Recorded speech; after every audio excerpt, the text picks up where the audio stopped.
Jesus sobre as nossas vidas. Aqui estamos, Senhor, neste momento de clamor, suplicando do Senhor perdão pelas nossas faltas, nossas falhas, nossos pecados. Pedimos que o Senhor possa estar com a tua mão estendida sobre as nossas vidas. Pedimos que o Senhor abençoe, Senhor, o culto desta noite, louvores, a palavra. Fala conosco, Senhor. Queremos sair daqui com a certeza que a tua mão está estendida sobre as nossas vidas. Nós glorificamos e te exaltamos por tudo, em nome do Senhor Jesus. Igreja pode sentar. Vamos louvar o Senhor com o louvor número 36.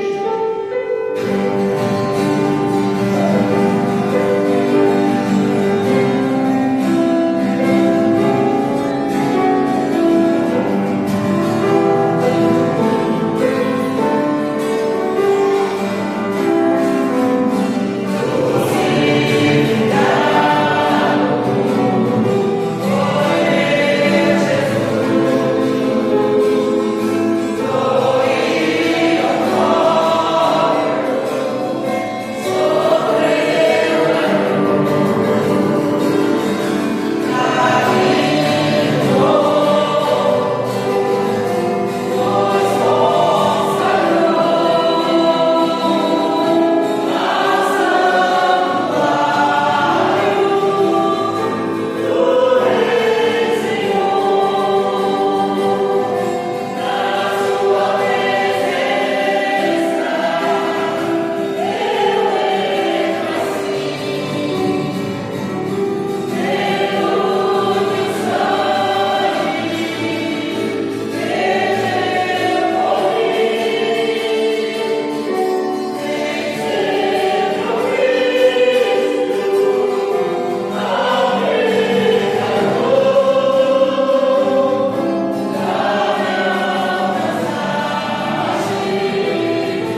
Nós estamos aqui porque somos gratos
que o Senhor coloca à nossa disposição para podermos alcançar a graça do Senhor. No livro de Samuel, capítulo 17, verso 50.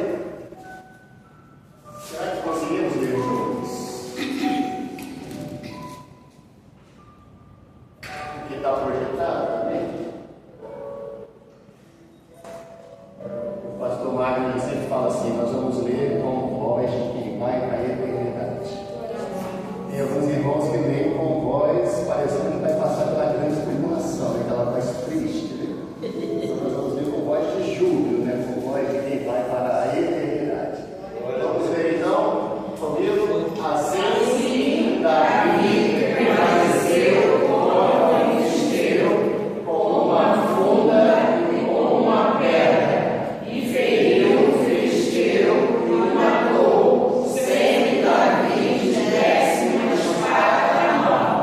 Amém, Senhor, nos abençoa. Fala, Senhor, mais uma vez aos nossos corações. Como o Senhor já falou profundamente através do louvor, das orações que foram elevadas a Ti, nós pedimos, fala mais uma vez conosco, oramos em nome de Jesus. Amém. Amém. Os irmãos podem estar sentados, né? Um dos textos mais clássicos, né, que nós usamos para dar início a esta aula é o confronto entre Davi e Golias. Davi ainda era um mancebo, um jovem, e quando ele foi enviado pelo seu pai para ver como estavam os seus irmãos no campo de batalha, ele também levava ali alimentos para Saul e para os seus irmãos. Quando ele chegou ali, ele encontrou uma situação muito triste: dois exércitos frente a frente. Há 40 dias, nenhum tomava posição alguma de iniciar a batalha, mas do lado dos filisteus, um gigante, o nome Golias, ele se levantava todos os dias pela manhã e pela tarde para afrontar o exército do Deus vivo. Golias, ele representa a carne, ele representa tudo que se levanta para ofender, para tentar humilhar, intimidar os servos do Senhor. Infelizmente, nós vivemos um momento em que, de um lado, está o que nós identificamos como o cristianismo desse último tempo. Um cristianismo envelhecido e um cristianismo que se aliou, infelizmente, né, ao mundo e que não tem condições nenhuma de enfrentar a carne. E o que nós estamos vendo hoje, né, com essa abertura, né, para a carne, nós estamos vendo igrejas que perderam o Espírito Santo e estão perdendo também a vida espiritual, e muitos, infelizmente, estão se desviando do caminho. Então Davi, ele chega, aqui é somente uma representação. Davi, então, ele chega e ele se dispõe a lutar. Ele se dispõe a lutar contra Golias, mas Saul, que era o rei, ele disse: olha, contra ele você não poderá se pelejar. Você ainda é um menino, e ele é um guerreiro desde a mocidade dele. Mas como você quer ir, o que Saul fez? Pegou o seu capacete, a sua armadura, o seu escudo, sua espada e colocou em Davi. E Davi, ele tentou até andar com aquilo, mas ele não conseguiu. Eu fico imaginando de longe, né? Aquela roupa que identificava Saul andando, muitos poderiam dizer assim: ó, Saul agora tomou uma iniciativa, né? Lá vem Saul, então um pouquinho menor, né? Mas ele tomou uma iniciativa para poder lutar. Quando Davi tentou, ele falou: com isso eu não posso lutar. Ele tirou toda aquela armadura, a armadura da religião, as vestes de Saul, ele retirou, colocou de lado e ele tomou consigo a sua funda, foi ao ribeiro e ali ele tomou 5 pedras, colocou no seu alforje e ele foi em direção então a Golias. Quando Golias o viu vir em direção a ele, ele o desprezou e declarou que aquilo ali era uma guerra espiritual, porque Golias amaldiçoou a Davi pelos seus deuses. E Davi, então, entendendo que a guerra é espiritual, ele falou: você vem a mim, mas eu vou a ti em nome do Senhor dos Exércitos. Nós não enfrentamos uma batalha confiado nas armas de Saul ou nas nossas próprias armas,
pecado, para que eu também possa dizer que onde abundou o pecado, hoje está superabundando a graça de Deus. Então Deus ele tem dado sem medidas. Deus não nos dá porções por medida hoje, um pouquinho, Ele nos dá abundantemente. Então a graça é aquilo que transborda, mas a graça também ela é um favor imerecido, ela é um dom de Deus. Aos Efésios, Paulo disse: pela graça somos salvos por meio da fé. A fé é um dom de Deus. A graça é um dom, mas dom aqui em sentido de presente. Um presente que nenhum de nós merecíamos, mas sobre nós era um salário pairado, né? Romanos 6:23, né? E todos nós havíamos pecado, havia sobre nós um salário que era a morte, mas Romanos 6:23 fala que há um dom gratuito de Deus para nossas vidas. Este dom, esse presente gratuito nos foi dado, começou a ser dado lá na cruz, quando Cristo morreu, quando Ele ressuscitou, no Pentecostes Ele derramou o seu Espírito Santo e Ele estendeu a sua graça sobre nós e nos salvou. Então pela graça nós somos salvos, não vem das obras, para que ninguém se glorie, é dom, é presente imerecido. Nós não merecíamos, mas Cristo pagou o preço da cruz do Calvário por nós. Então é um favor merecido, ele é gratuito, ele é aquilo que transborda. Deus nos trouxe nesta noite mais uma vez para nos fazer transbordar, né, da sua graça, do seu amor. E o que são esses recursos? Onde estão esses recursos? Nós criamos, inventamos. É uma invenção da Igreja Cristã Maranata? Não. Nós extraímos da Bíblia, porque a Bíblia ela tem para nós a doutrina, aquilo que emerge, que flui da palavra de Deus e que ela foi vivenciada tanto no Velho quanto no Novo Testamento. E hoje nós também temos acesso a esses recursos. Antes falávamos deles, formas e quais são. Quais são esses recursos? E quando e como podemos usá-los? Primeira pergunta, valendo 10 pontos aqui para a eternidade. Me digam aqui no mínimo 3 recursos da graça: oração, leitura da palavra, o louvor, jejum, madrugada, consulta a palavra. São alguns recursos que nós não inventamos isso. Está na Bíblia, mas simplesmente colocamos em prática, né? Então aqui, ó, as condições para sermos cheios da graça. Aqui temos 2 vasos, um emborcado para baixo e o outro para cima. Qual é a posição que nós deveremos tomar para recebermos a bênção de Deus? Precisamos nos humilhar, não importa que ele cresça ou diminua. Quanto menor vaso eu sou, mais fácil ele é de ser cheio, preenchido e de transbordar. Então nós precisamos estar nessa condição dependente das bênçãos de Deus. Mais uma vez, não é pelo nosso mérito, mas quando nós nos arrependemos, confessamos os nossos pecados, nós vamos alcançando a graça, o perdão, o acesso da presença de Deus. Então precisamos estar nessa condição. A bênção do Senhor ela cai sobre todos. Só que aquele que não está na posição, ela dispersa. Mas quando ela cai sobre nós, que estamos nessa posição, ela nos enche, nos preenche, traz alegria para as nossas vidas. É o que o Senhor quer e requer de nós hoje, uma posição de sinceridade. Os irmãos conhecem esse termo, sinceridade? Antigamente, quando se fazia um vaso e ele rachava, trincava, os vendedores, para não desperdiçar, eles passavam cera naquela rachadura. Só que quem ia comprar, colocava aquele vaso na luz. E quando colocava na luz, via a marca da cera, tentando ocultar uma rachadura. Então aquele que comprava dizia assim: eu quero um vaso sem cera. É sinceridade. Não adianta eu e você escondermos aqui as nossas rachaduras, as nossas mazelas, desculpa da palavra, os nossos erros. Nós temos que chegar com o coração sincero, porque se confessarmos o nosso pecado, Ele é fiel e justo, e Ele nos perdoa. Então somos vasos sem rachaduras. Os que racharam, os que quebraram, o Senhor, porém, fez vasos novos.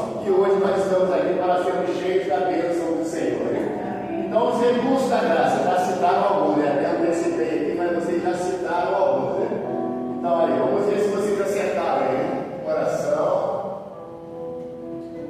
jejum, madrugada, consulta a palavra, louvor. O louvor tem sido uma bênção. Já vou contar uma experiência sobre o louvor. O Senhor ele nos dá louvores em momentos especiais, né? Nós podemos estar passando por uma grande aflição, por uma grande luta, até desenganado pelos médicos, e o Senhor nos visita e dá um louvor revelado. Ele pode te inspirar e te dar um louvor, e você vai poder depois cantar, e a igreja também vai poder cantar essa experiência, e ele vai agir na vida de muitos. Mas o Senhor também ele pode orientar em determinados momentos que você cante um louvor.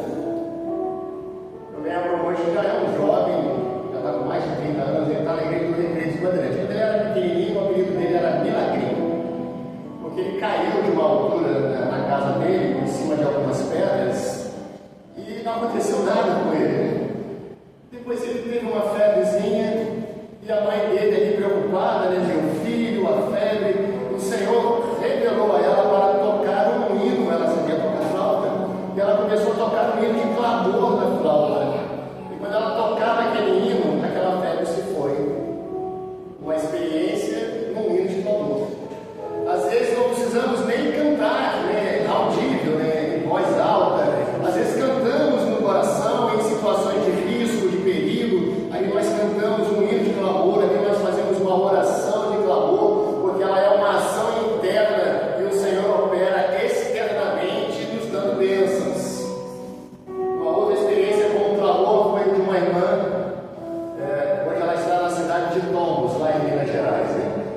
Ela, uma vez indo, ela trabalhava no centro da cidade, indo descer na grande de Jacarepaguá, e entrar alguns miliantes para assaltar o ônibus. Né? E ela disse que fechou os olhos e começou a orar. Começou a clamar e pedir uma bênção ao Senhor. E os assaltantes foram assaltando. Quando chegou nela, o que estava lá atrás falou: essa aí. Aí o que estava lá na frente falou: essa quem? Não, essa aí. E eles desceram do ônibus e não assaltaram, porque aquele assaltante não havia. Um desceu por trás, outro desceu pela frente. Depois que eles saíram do ônibus, ela disse que todos os passageiros disseram: você estava com eles.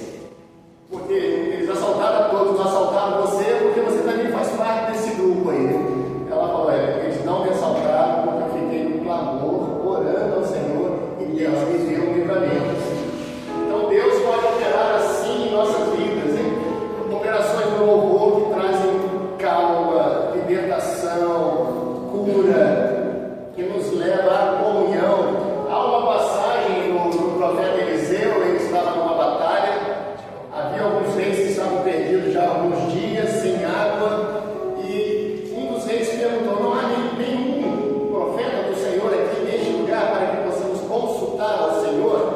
Então vamos ver o louvor já e a consulta a palavra, né? Falaram: está aqui Eliseu, aquele que lançava água sobre a mão de Elias, e mandaram chamar Eliseu. Eliseu, por causa de alguns reis que eram maus que estavam ali, ele falou: olha, por vocês eu não vou fazer nada, mas por causa de Josafá, que era da linhagem de Davi, ele disse: eu vou então buscar ao Senhor. Então ele pediu um tangedor, que era um tocador de harpa, né? Ele tangia ali os instrumentos. A palavra diz que quando ele começou, aí o tangedor começou a tanger os instrumentos, o Espírito do Senhor veio sobre Eliseu e ele começou a profetizar. Nós às vezes não alcançamos a dimensão da operação do louvor a Deus no nosso meio. Deus opera maravilhosamente. Às vezes nós chegamos aqui tristes e o Senhor ele fala conosco através do louvor e nós alcançamos uma graça, uma bênção. Há pouco tempo na igreja da Taquara, uma jovem estava aniversariando e ela falou assim: Senhor, eu quero um presente, porque hoje é o dia do meu aniversário, eu não deveria estar assim, triste, sozinha, né? E ela foi para a igreja e ela falou assim: Senhor, eu queria que cantasse um louvor para mim. Ela falou até qual era o louvor.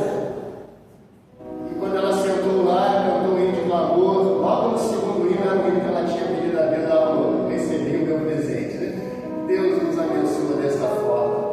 Então, Eliseu profetizou naquele momento e houve livramento.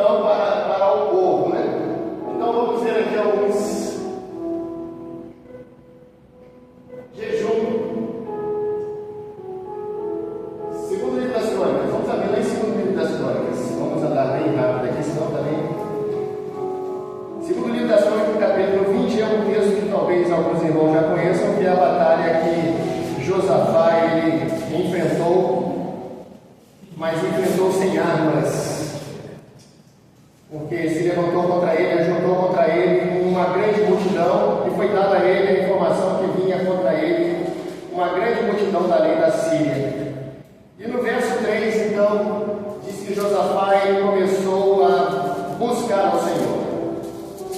Recebeu a notícia, uma enfermidade, uma luta, uma prova no trabalho, preciso de uma vitória no concurso, preciso que o Senhor nos dê livramento, nos guarde no caminho. O que ele fez? Ele começou a buscar ao Senhor. Então ele buscou ao Senhor no verso 3, e o resultado da busca levou ele a preparar um jejum.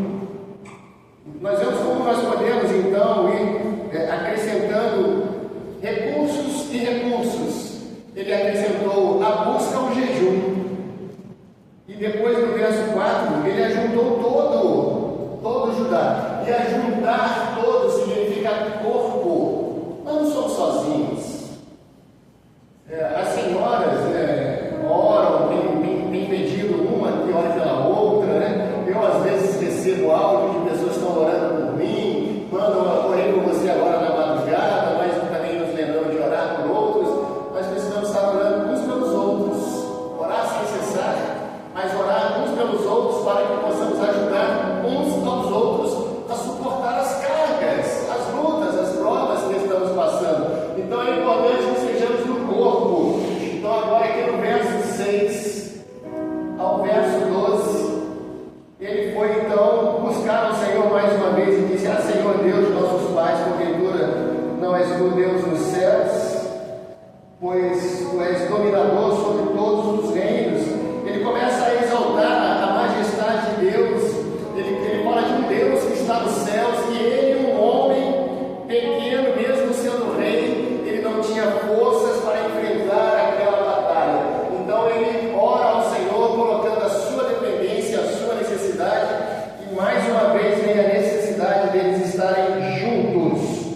No verso 13, todo Judá estava de pé, todos, como também as suas crianças, a importância das crianças no culto. Em 2001 eu trabalhava lá no Unesp da Silva, em Campo Grande, no centro esportivo. E um dos alunos lá, ele duvidou que as nossas crianças ficassem assentadas dentro da igreja, que elas cantassem louvores e glorificavam o nome do Senhor. Ele falou: impossível. Na minha igreja as crianças ficam numa salinha lá atrás, tem um vidro, e lá tem um grupo que cuida das crianças. Então eu falei com ele: vem ver. Na época eu estava na igreja da Praça Seca, aí ele foi comigo. Aí ele ficou assim maravilhado. Ele falou: olha, que bênção! Quando as crianças cantam, né? Que maravilha, né? Que bênção do Senhor. Então aqui estavam juntos também as crianças. E naquele momento em que todos estavam juntos, o Espírito do Senhor mais uma vez se manifestou e trouxe uma palavra de consolo. Não temas, nem vos assusteis por causa desta grande multidão. Esta peleja não é vossa, senão de Deus. Amanhã descereis contra eles. E nesta peleja, no verso 17, nesta peleja não tereis que pelejar, sem arma algumas. É só parar e ver a salvação para convosco ajudar em Jerusalém. Não temais, nem vos assusteis. E Josafá então ele tomou uma estratégia maravilhosa. Ele botou os cantores à frente. E quando os cantores começaram a louvar a majestade santa do Senhor, lá onde estava o outro exército, ele já começou a ser destruído, porque o louvor do Senhor começou a operar para livramento daquele povo. Deus ouviu a oração, Deus ouviu o jejum, respondeu. A bênção de Deus estava naquele lugar, porque um homem entendeu que ele não teria condições e levou a todos a entenderem: nós precisamos de Deus. Se o Senhor for conosco, nós seremos vitoriosos nessa batalha. E foi exatamente o que aconteceu com ele. Temos algumas experiências também, com Elias. Elias também ele usa a oração, o clamor, ele também usa o jejum, a madrugada, a palavra. Eles leem a palavra, aplicando, eles também louvam ao Senhor. Vemos então que não é uma invenção nossa.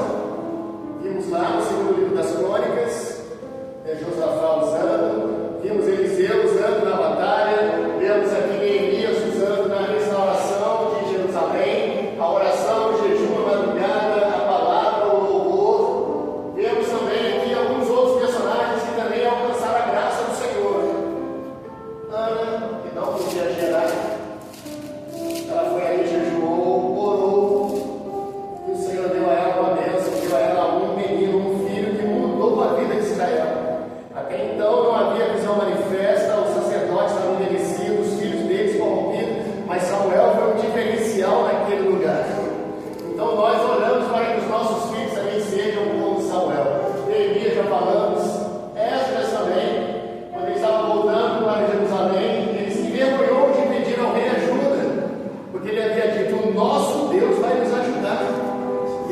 reclamaram então do jejum e nada aconteceu no caminho. Chegaram sãos e salvos em Jerusalém, porque Deus ouviu, né, o clamor deste homem e a dependência dele. Gideão também, ele também ora, ele também se coloca: Senhor, eu sou um menor. Esther, olha, eu vou jejuar 3 dias, eu e as minhas moças, todos os judeus da cidadela de Suzã também jejuarão. E o Senhor abençoou, mudou ali, né, aquilo que era sorte para a morte de Israel. Deus mudou até Acabe, que foi um mau rei. Tem uma passagem que, quando ele estava em grande aflição, ele clamou ao Senhor, e a palavra diz assim: que Deus ouviu o clamor dele. Se Deus ouviu o clamor dele, imagina o nosso. Manassés também não foi um bom rei no início. A palavra diz que ele fez pior do que todos os reis antes dele. Mas quando ele, a palavra diz que deveramente se angustiou e orou ao Senhor seu Deus, e Deus ouviu a sua oração, se aplacou, e Deus o libertou e o levou de volta para Jerusalém. Eu acho que Davi é o que mais nos ensina sobre os recursos da graça. O livro dos Salmos, ele é importante para nós, os salmos que Davi escreve. Ele canta, né, o clamor, o perdão. Ele fala do jejum. Ele fala de quantas vezes ele orava por dia. Davi foi um dos que mais nos ensinou sobre consulta à palavra. Ele consultou Davi ao Senhor. E quantas vezes Davi consultou ao Senhor e voltou derrotado? Nenhuma. Todas as vezes que ele consultou o Senhor, ele foi abençoado, né? A Sunamita também, quando ela perdeu o filho dela morreu. Ela foi ao monte de Deus, lá se colocou diante do homem de Deus e orou. E o Senhor deu uma bênção, o Senhor ressuscitou o filho dela. Ezequias já estava condenado, né? Vai, diz Ezequias, meu servo, para ele arrumar sua casa, porque certamente morrerás. Ele virou para a parede, orou, chorou. Deus mandou o profeta dizer a ele: vi as tuas lágrimas, ouvi a tua oração, te curarei, subirás à casa do Senhor e acrescentarei ainda 15 anos na sua vida. Vejam como o Senhor é bom, né? Jó parece um livro que nada iria dar certo, né? São 42 capítulos, né? Logo no início ele já começa tendo ali algumas perdas graves. Eu acho que quase nenhum de nós conseguiríamos passar por elas, mas quando ele está lá no final do livro, e a palavra diz que orou Jó pelos seus amigos. Quando ele orou pelos seus amigos, a palavra diz que Deus mudou o cativeiro de Jó e deu a ele tudo em dobro. Então a sua vida, talvez, quantos capítulos da sua vida pareçam estar, né, numa situação muito crítica, muito difícil. Vamos usar o exemplo de Jó. Já orou por ele. Ele orou pelos amigos dele. Ore pelos seus amigos, seus vizinhos, pela obra do Senhor. Ore pelo presbitério, ore pelos pastores, como foi orado aqui, pelas senhoras, pelas crianças. Quando nós orarmos por esses motivos, Deus também vai mudar o nosso cativeiro e vai nos abençoar duplamente. Daniel, inúmeras experiências com o Senhor. A palavra diz que ele orava 3 vezes ao dia. Janelas abertas voltadas para Jerusalém. Jerusalém fala da revelação, da eternidade. Nós abrimos as nossas janelas não para uma Jerusalém, temos que ir para que lado fica, mas nós abrimos a nossa janela para a Jerusalém celestial. A nossa oração está voltada para a Jerusalém celestial. Jonas também, no ventre do peixe, depois de desobedecer, de fugir de Deus, lá no ventre do peixe, ele orou e o Senhor o libertou. Elias orou e Deus respondeu com fogo. Nosso Deus está vivo. A resposta da oração de Elias foi: só o Senhor é Deus, só o Senhor é Deus. Eles abandonaram naquela hora ali os seguidores de Baal, né, e Astarote, porque Deus, o nosso Deus, está no céu e ele responde. Paulo e Silas, mesmo presos no cárcere, louvavam, 2 leis de graça, né? Eles louvavam e oravam a Deus. E Deus o abençoou os dois, né? Dando a eles ali uma grande experiência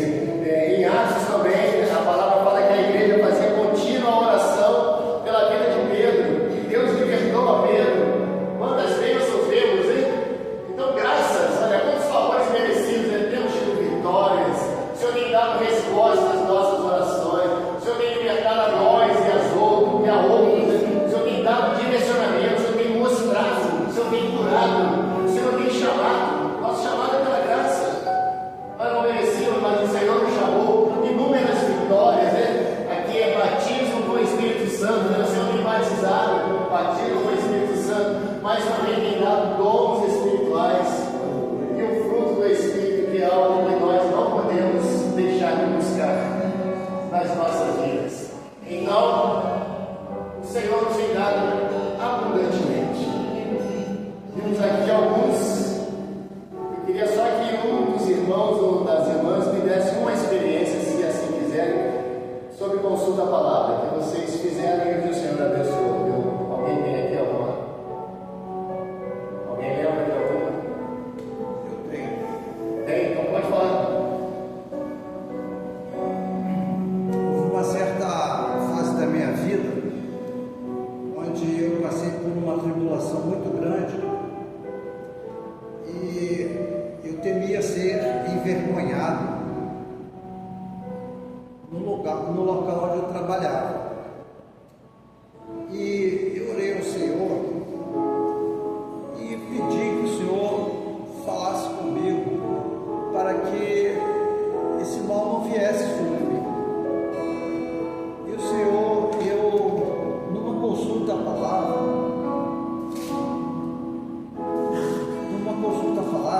o Senhor me deu uma resposta. Foi no dia 22/7 de 2008. O Senhor falou assim para mim: portanto, assim diz o Senhor, que ele remiu a Abraão acerca de Jacó. Jacó não será agora envergonhado. Amém. Nem agora, nem se descorará a sua face. Foi a resposta que o Senhor me deu. E eu não fui envergonhado.